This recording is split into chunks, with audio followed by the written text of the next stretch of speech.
Hey guys, my name is Peyton Hoppus. Thanks for stopping by. I'm a financial advisor at Parallel Financial. Today, we're just going to talk through budgeting, what that means, what it looks like. I'm going to give you some parameters to operate within.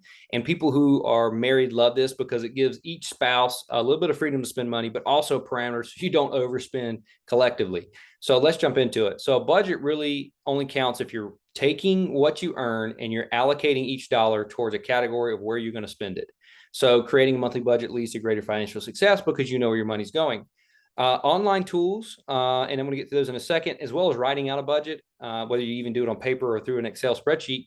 Some of those things might work for you, and that's perfectly fine. A lot of people find a lot of comfort doing it through an app. Some of those companies are YNAB, Copilot, EveryDollar, and you can share those with a spouse, have a dual login, and you both can see what the expenditures are.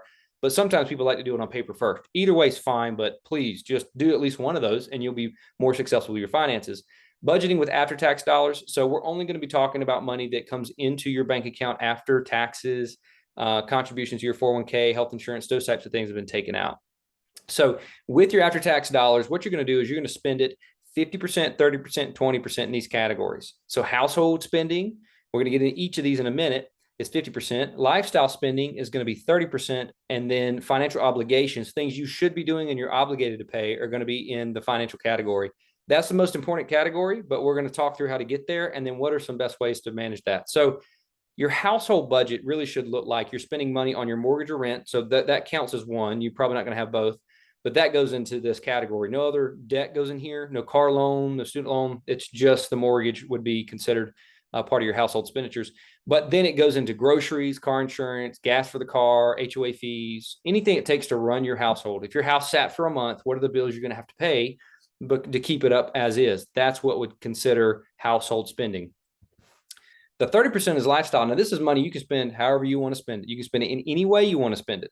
This money is going to be vacations, gifts, dining out. It's going to be taking maybe your spouse on a date. It's going to be maybe buying something for yourself shopping wise or going to the movies. Any membership also goes in this category. So utilities goes in household, but we don't include every Disney, Hulu, Netflix, Paramount, any of these category, any of those subscriptions don't fall into the household category because you don't have to have them.